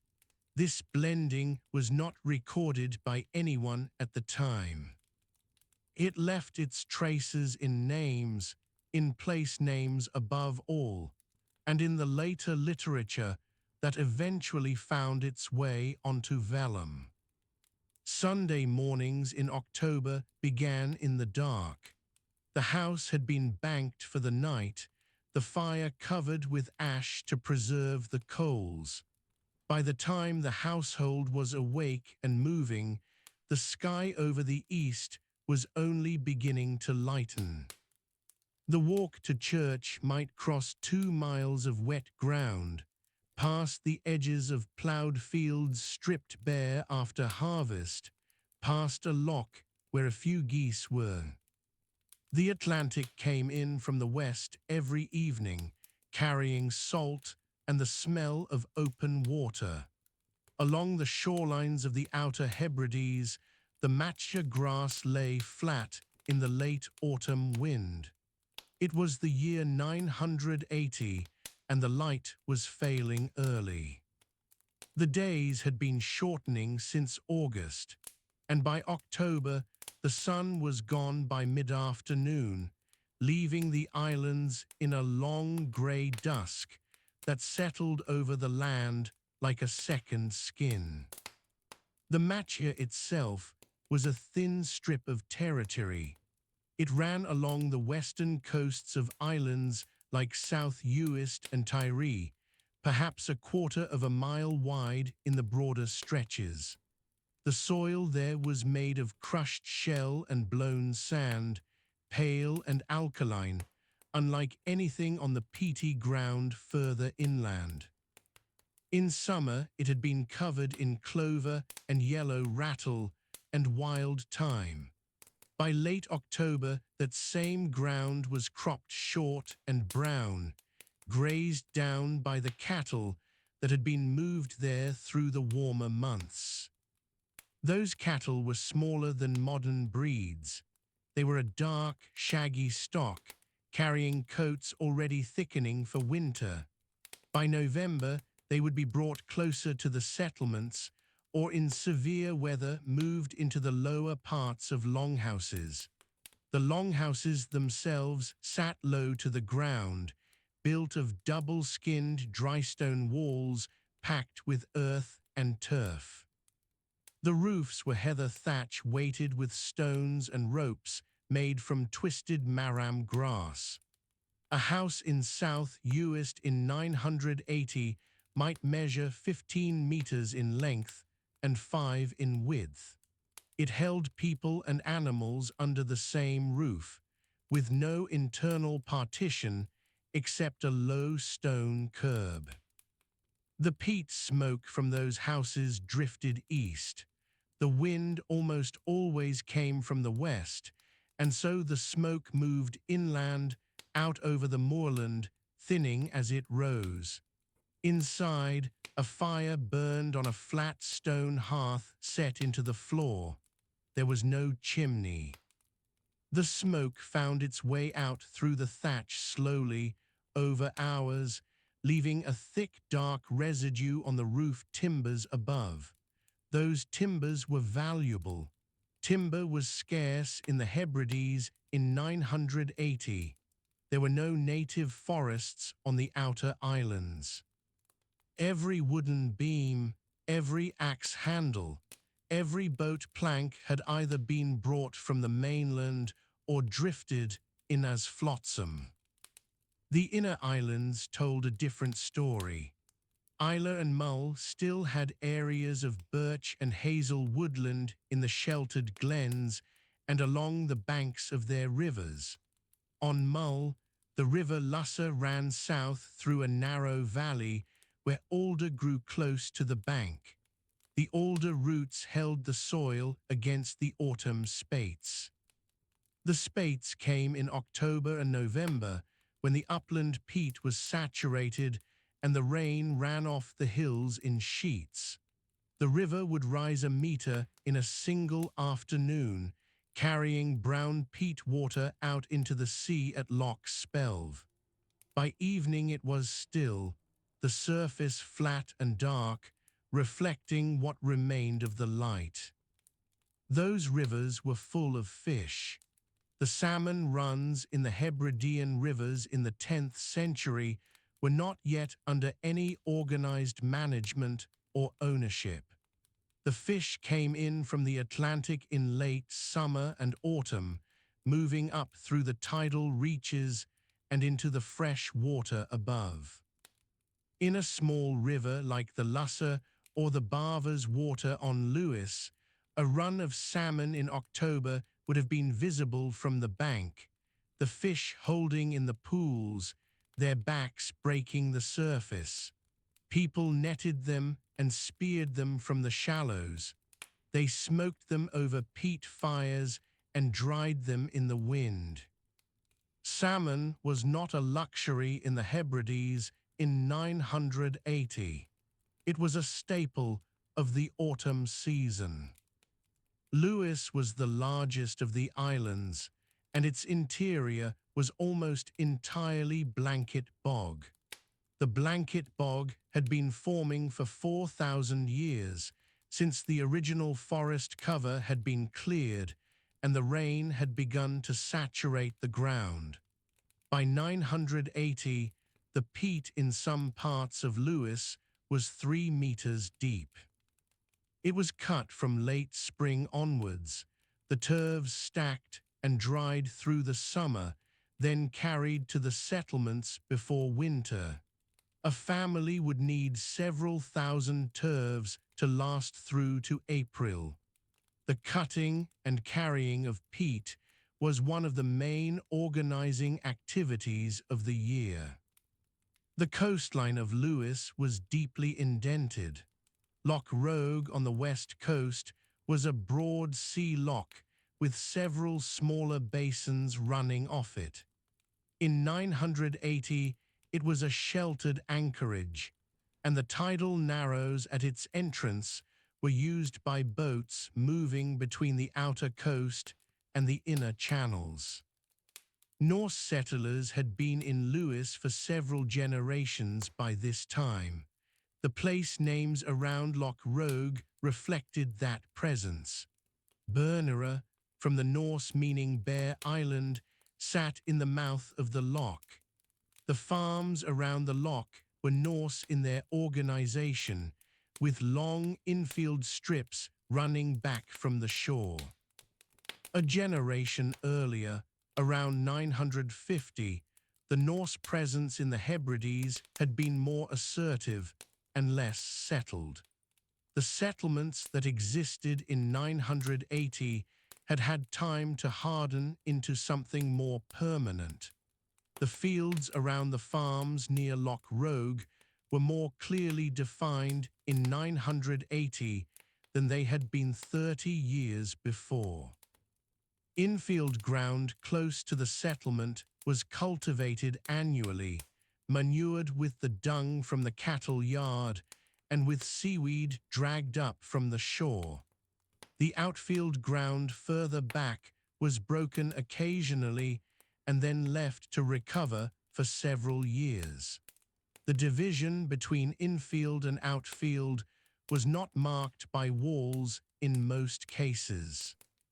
It was marked by habit and by the management of the livestock. The seaweed was important. Every autumn storm deposited large quantities of wrack along the shorelines. Women and men both gathered it, carrying it in creels made of bent hazel withies. The creels were loaded onto the backs of small horses or dragged on wooden sledges. The seaweed went onto the fields before the winter ploughing. It broke down through the cold months and released nutrients into the thin soil. Without it, the barley and oats grown in the infield would have yielded very little. The soil on most Hebridean islands was either too sandy, too peaty, or too thin over bedrock to sustain cultivation without regular amendment. The barley harvest of 980 had been brought in through September.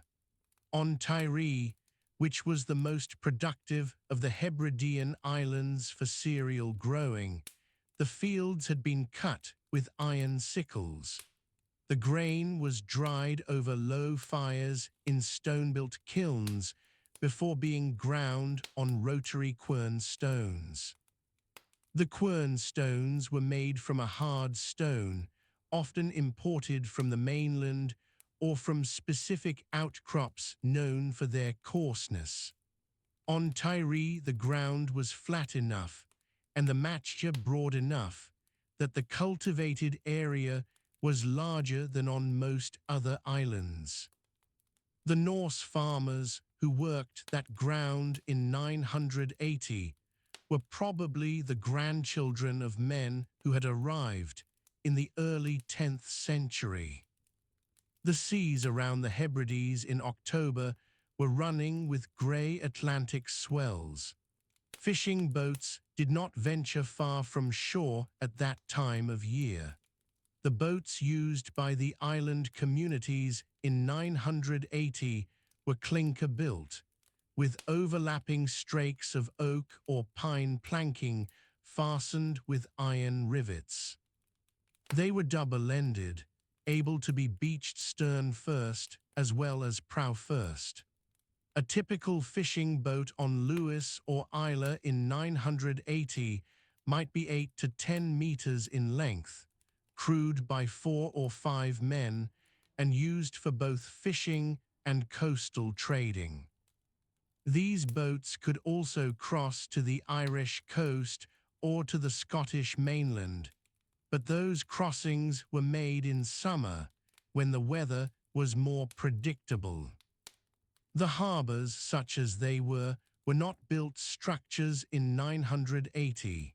There were no quays, no stone piers, no breakwaters in the Hebrides at this date. A harbour was simply a beach that faced away from the prevailing wind, or a river mouth where the current slackened and the water was shallow enough to wade. Boats were pulled clear of the tide each evening and laid on their sides above the storm line.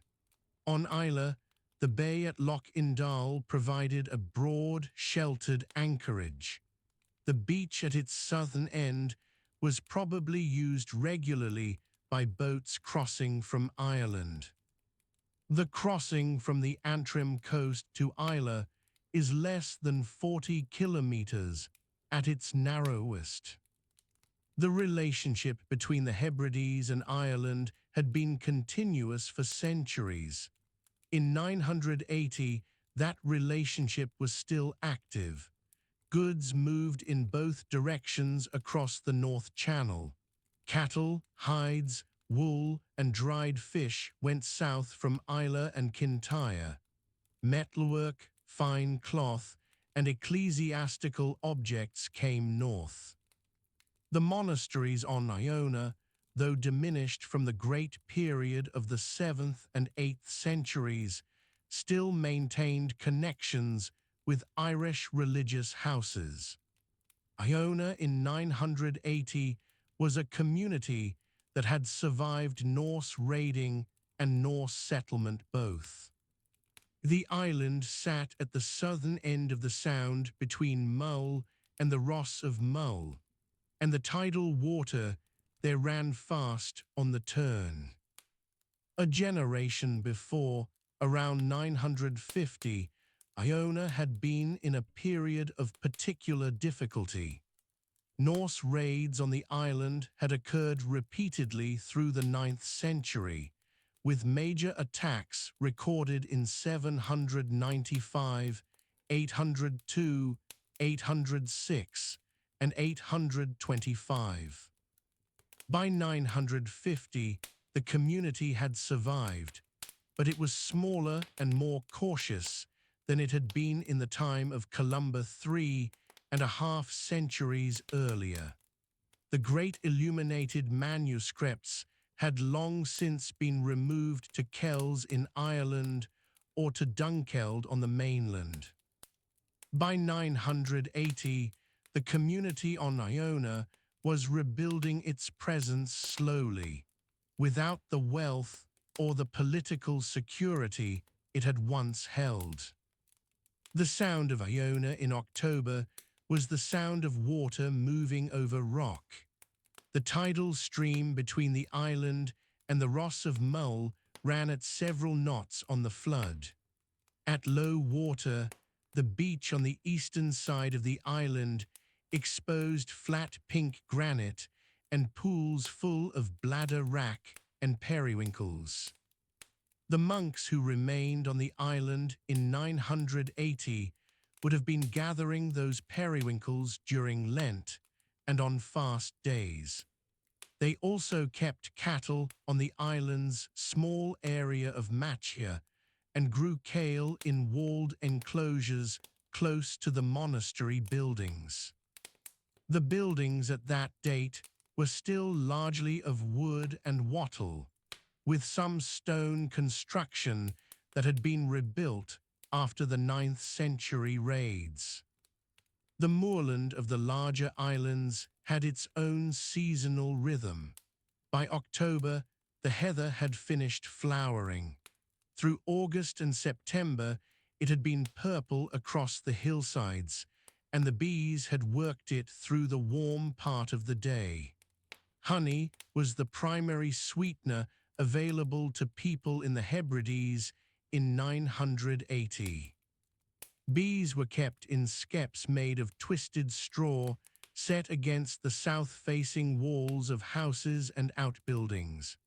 The honey was harvested in September, and the wax from the combs was used for candles and for waterproofing leather. A household that kept several skeps of bees was better provisioned through the winter than one that did not. The red deer on the larger islands came down from the high ground in October. On Mull and on Jura, the hinds and calves moved to the lower glens as the upland grass was exhausted and the first frosts hardened the ground above 600 feet. The stags had been rutting through September, and by October they were thin and watchful. Deer hunting in 980 was not a formalized activity in the way it would become under later medieval lordship. People killed deer when they could, using dogs, snares, pit traps, and bows. A deer killed in October provided meat, hide, sinew, and bone tools. The marrow was cooked out of the long bones and eaten with the barley porridge that was the staple evening meal across the islands.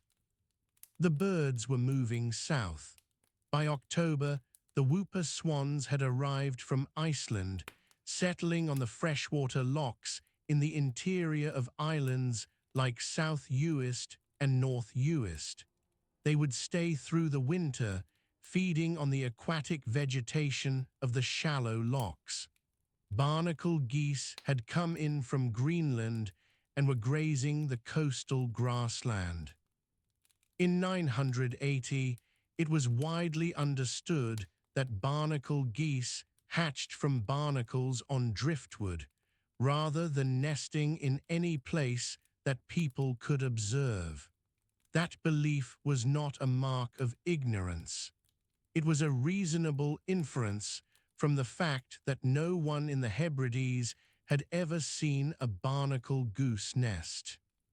The geese simply appeared each autumn, fully grown, out of the ocean. The lochs of North Uist in late October held a particular kind of stillness. The water was dark with peat, the surface barely moving on calm mornings. The islands within those lochs, called crannigs in some traditions, were artificial in origin, built up from stone and timber and brushwood over generations to provide secure dwellings above the water. Some of the crannigs in the Uists had been in use for centuries before 980. They were not primarily defensive structures, though the water around them made approach difficult. They were simply good places to live, dry and above the flood line, with clear sight lines across the open loch in every direction. The autumn of 980 on those lochs was cold by the middle of the month. Ice had not yet formed, but the mornings came in with a hard chill off the moor. The cattle stood in the rough ground near the loch margins, their breath rising in small clouds. The grass was finished. People were already deciding which animals to slaughter before the winter feed ran short, and which to carry through to spring. The decision was practical and careful. The sun drops behind the ridge of hills to the west, sometime around the 4th hour after midday. In late autumn, That means darkness comes early to the islands. The light does not fade all at once. It pulls back slowly from the water first, leaving the sea a flat grey color that is almost silver. Then the color drains from the machia, the flat grassland that runs along the western shore. The fires inside the longhouses have been burning since morning. They sit in a shallow pit dug into the earth floor, roughly at the center of the building. There is no chimney. The smoke finds its own way out through a gap left in the thatch at the roof's peak. By evening, the interior of the house is thick, with a soft gray haze that sits just above the heads of the people moving around inside. The longhouses themselves are built low to the ground. The walls are dry stone, packed with turf on the outside to keep out the wind. The roof timbers are driftwood and whatever timber could be carried or traded. Rafters from a wrecked ship sometimes hold up the thatch of a family's home. The building might be 12 paces long and 4 paces wide. It houses the family at one end and, in the coldest months, the cattle at the other. The smell of both fills the room together. Peat is the fuel. It was cut earlier in the year from the bogland that runs inland from the coast, stacked in small blocks to dry through the summer, and then brought inside before the first hard rain of autumn. The peat burns slowly. It gives off a dense, earthy smoke that clings to everything in the house. The clothes of the people who live here smell of peat smoke year-round. The walls darken with it over time. The thatch absorbs it until the whole roof is black. The woman of the house is working at a large ceramic pot suspended over the fire on an iron hook. The pot holds a thick broth made from barley and whatever root vegetables have been stored from the harvest. Turnip and kale are common in this season. The broth has been simmering for most of the afternoon. By the time the men come in from the fields or the shore, it is ready. Bread is made from barley flour, flattened into rounds and baked on a flat stone set near the edge of the fire. The meal is eaten on the floor or on low stools pulled close to the fire. There are no tables in most of these houses. The barley broth is ladled into wooden bowls. Spoons are carved from bone or antler. The bread is broken by hand. If there is dried fish, it is pulled apart and eaten with the broth. Herring and cod are both plentiful in these waters, and both are preserved through the autumn months by drying and salting. The taste of salt is in most things eaten here. Outside, the sound of the sea is constant. These islands sit in the Atlantic on the western edge of Scotland, roughly 30 miles from the mainland coast. The wind comes off the water at almost all times. In late autumn, that wind is cold and wet. It moves through the grass of the machia in long waves, flattening the stems and then letting them rise again. The sound it makes is a low, continuous hiss. Against that, the waves on the shore make a heavier sound, a slow rhythmic push and drag on the stones and the sand. There are dogs in and around the settlement. They are working animals used for herding and for hunting. They are not large dogs. They move around the edge of the firelight, watching for scraps. A man might throw the heel of a loaf in their direction or a piece of dried fish too tough to eat comfortably. The dogs eat whatever they are given without much pause. At night they sleep near the cattle end of the longhouse, where the body heat of the animals keeps the air a little warmer. The cattle are brought in at dusk. There are perhaps 4 or 5 animals per household, though some families have fewer. They are small, short-legged beasts, dark-coated, suited to the island weather. They have been grazing on the common land during the day. As the light goes, the boy of the household walks out to bring them in. He knows the animals individually. He does not use a stick unless he needs to. The cattle come with him readily enough. They have made this walk before. The sheep stay out a little longer. Sheep are hardier than cattle in the cold and can find shelter on their own against the stone walls and the low banks of earth. But the lambs of that year are brought in. They are put in a small enclosure at the end of the longhouse, pennied off from the cattle by a low hurdle of woven branches. Their noise is a thin, intermittent bleating that carries on for a while after they have settled. The men who have been working the fields return before full dark.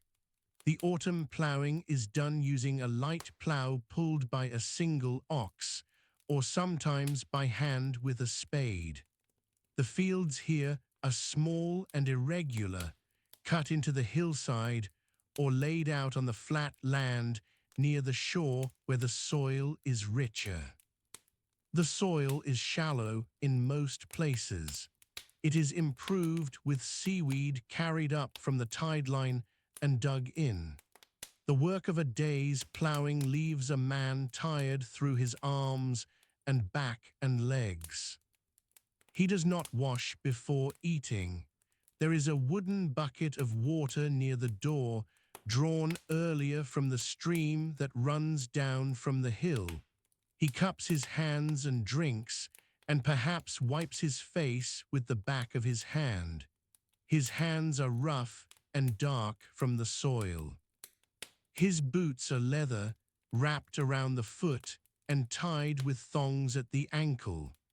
They are wet from the day's work, and he sets them near the fire, not close enough to burn, but close enough to dry a little by morning. The clothing is wool throughout. The wool comes from the sheep on the island. It is spun by the women of the household on a hand spindle, twisted into yarn, and then woven on a simple upright loom that stands against one wall of the house. The cloth is undyed in most cases, the natural grey-brown color of the fleece. A man wears a long tunic that comes to the knee, tied at the waist with a belt of leather. Over that, in cold weather, a heavier cloak. A woman wears a similar long dress and a shawl pinned at the shoulder. The loom stands idle by evening. The woman who works it has shifted to other tasks.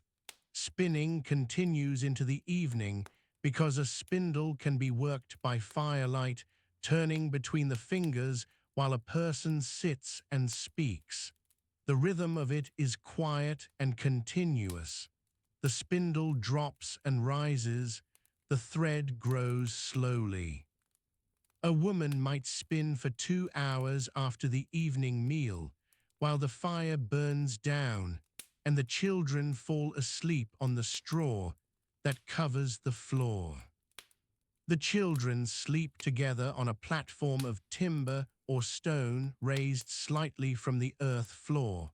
Over this, there are animal skins and folded wool blankets.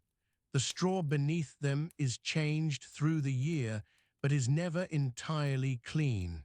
Fleas are present in most households. They are not considered remarkable. The children fall asleep quickly. The work of carrying water, cutting peat, feeding animals, and running errands fills a child's day completely.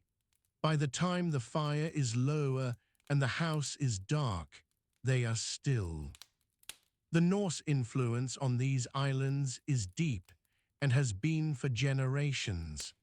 The Western Isles at this period are part of a world that stretches from Norway south through Orkney and Shetland and down through the Hebrides. The language spoken in many of these households contains Norse words alongside Gaelic ones. The names of places on the islands are largely Norse. Words for the sea, for boats, for directions, for the parts of a house carry the shape of Old Norse in them. A boat is pulled above the tide line on the shore below the settlement. It is a small vessel, clinker-built, the planks overlapping in the Norse manner and riveted with iron. It is perhaps 8 paces long and wide enough for 3 or 4 men to row. It is used for fishing and for travel between the islands. The oars are shipped inside the boat when it is not in use. A skin of seal or ox hide is laid over the hull to keep the rain out. The boat smells of fish and brine and tarred rope. The fishing has been good through autumn. Herring move close to the island coasts in great numbers at this time of year. The men take the boat out in the early morning, sometimes before light, and lay their nets from the stern. The nets are weighted at the bottom with small stones wrapped in cord and held at the surface with floats carved from wood. The catch is brought in before midday, cleaned on the shore, and either eaten fresh or split and salted, and laid out to dry on flat stones above the tide line. At the far end of the settlement, there is a small building that stands separate from the other structures. It is a smithy. The smith works iron brought from the mainland or traded from passing vessels. He repairs tools and makes new ones when the material is available. A plough iron, a blade for a knife, a hook for hanging a pot over a fire. The smithy is cold and dark now. The furnace is out. The tools hang on pegs on the wall or lie on a flat stone bench. The smith has gone in to his own fire. A small stone chapel stands on a slight rise above the settlement. It was built perhaps 50 years before this evening by a monk or a small community of monks who came from the Columban tradition, carrying the Christianity that has moved through these islands since the 6th century. The chapel is simple, a single room, the walls of uncut stone, no glass in the single window opening. Inside, there is a wooden cross fixed to the east wall and a flat stone that serves as an altar. Tonight the chapel is empty and dark. The settlement itself is quiet by the time full dark has come. There is no artificial light outside the houses. The darkness here is of a kind that is difficult now to appreciate. There are no other lights visible on the island. The stars, when the cloud lifts, are very bright. The Milky Way is visible as a pale band across the sky. A man stepping outside to check on his animals moves by memory and by the faint light that comes through the open door behind him. He knows the ground by feel. The wind has dropped a little since sunset. The waves are still audible, but the hiss of the wind through the machia has eased. An owl is calling somewhere up on the hill. It is a short bark repeated at intervals. Below the settlement, at the tide line, a seal is moving in the water. its breath audible in the stillness as a low, wet exhalation. The seal is not unusual here. They haul out onto the rocks below the settlement and lie there in groups. In the morning, 2 or 3 of them will still be there. Inside the house, the fire has been banked for the night. This means the peat has been covered with ash to slow the burning. A fire managed this way will last until morning. It will not be bright enough to read by. It gives enough warmth to keep the room from becoming dangerously cold. The family sleeps in 2 groups, the adults on one side and the children on the other. A dog has settled against the base of the wall near the door. The cattle at the far end breathe slowly and shift their weight from time to time. The sound of the sea continues through the night. It does not stop when the people sleep.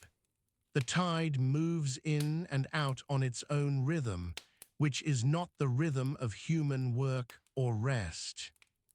By midnight, the tide will have pushed further up the shore, covering the flat rocks where the boat was launched that morning and reaching the lower edges of the dried fish laid out above the tide line. A man will have put those fish higher up before dark. He knows the tides as well as he knows the layout of his own house. He has watched them all his life, as his father did before him.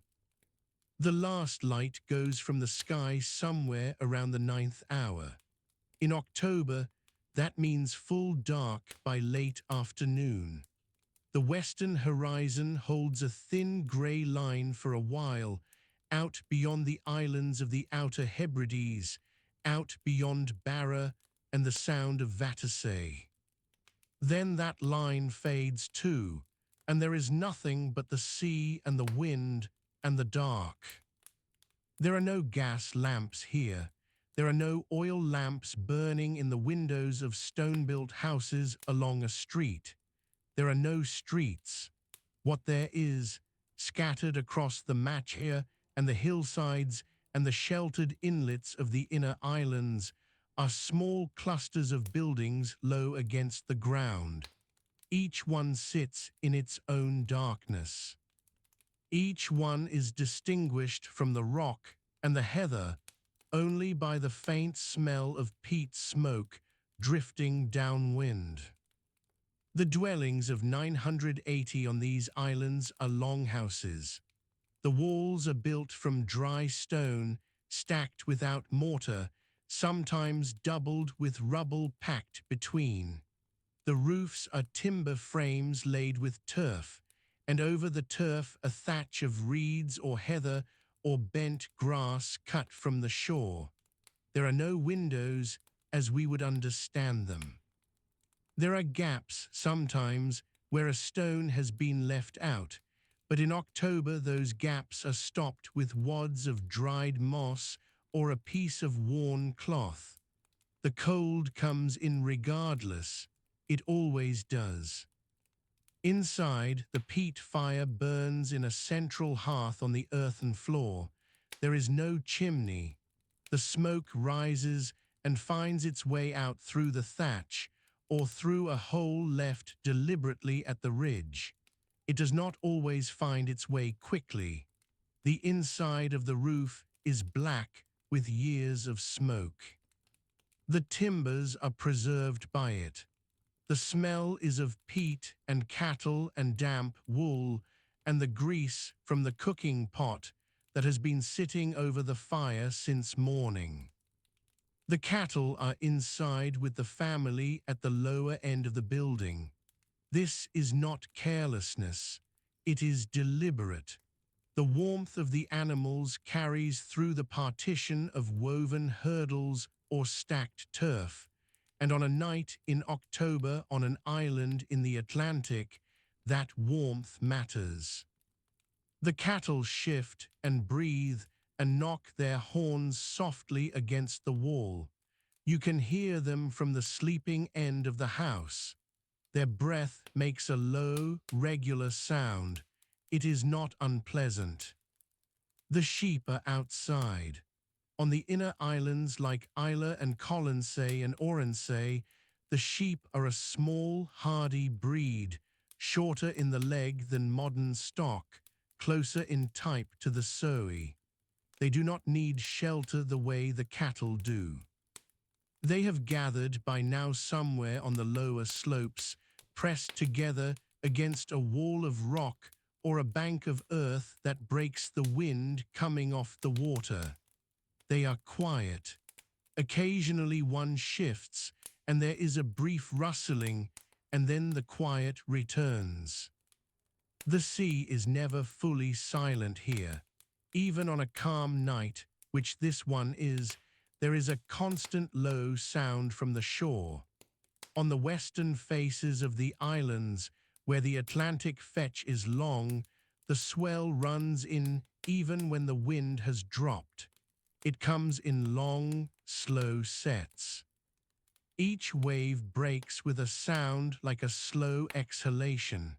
Between the waves, there is a moment of near silence before the next one builds. That rhythm does not stop all night. The people who live here were born to it. They sleep inside it the way others sleep inside silence. The watchfires, where they exist in this period on the Hebrides, are not decorative. Norse activity in the waters around the Western Isles in the late 10th century is still significant.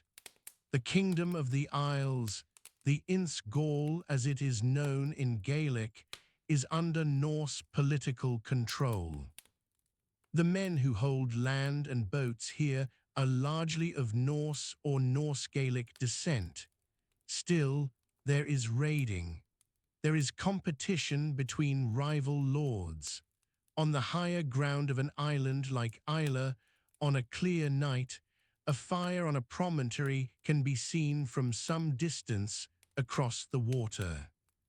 Whether such a fire burns on any given night depends on the season and the threat and the will of whoever is responsible.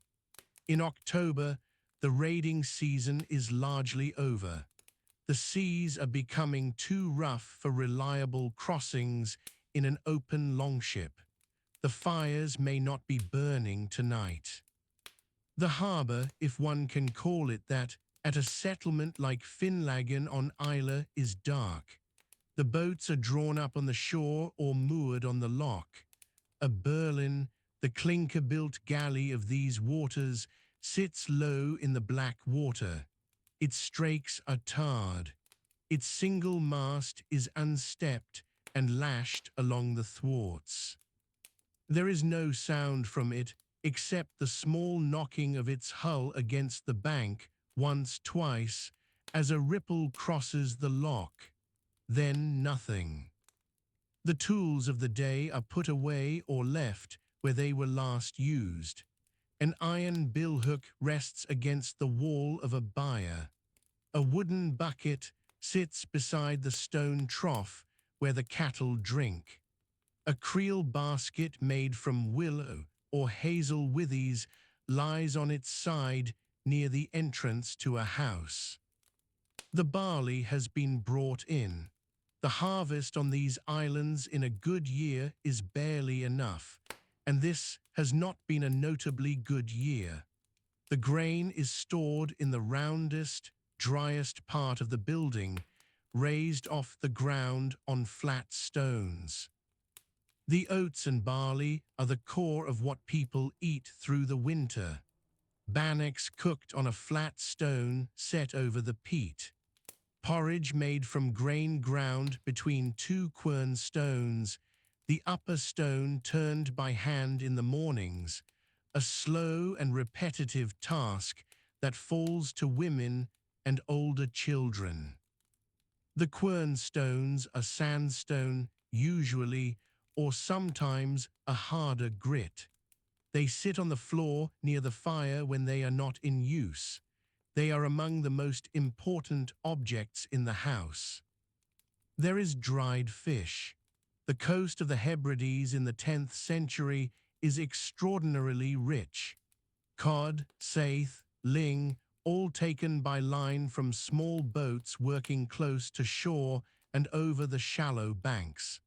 The fish are split, salted if salt can be had, or simply dried on wooden frames in the wind. They are hard and pale, and they keep through the winter. They are eaten in pieces broken off, soaked briefly in water, and then boiled. The flavor is strong and the flesh is dense. It keeps a person working. There may be some salted beef from an autumn slaughter. The cattle that cannot be overwintered on the available fodder are killed now in October or November.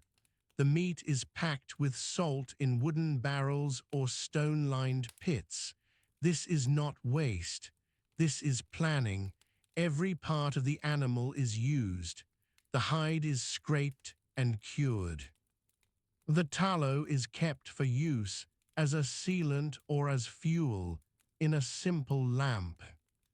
That lamp, where it exists, is a shallow stone dish with a wick of twisted plant fiber sitting in a pool of rendered fat. It gives a small yellowish light. It does not illuminate a room. It does not fill a space with warmth. It produces a single point of light sufficient to see by if you hold it close to whatever you are doing. Some families have them, some do not. In a house where the fire is banked and the cattle are breathing and the dark is complete, the lamp is not always necessary. You know where everything is.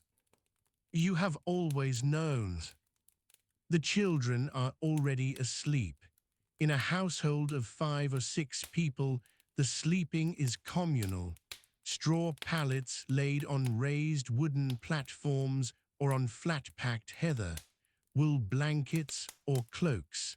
In a cold October, the whole family lies together for warmth. The father may sit up a while longer by the fire. There is nothing particular he is doing. He is sitting. The fire needs watching. The peat must not go completely out.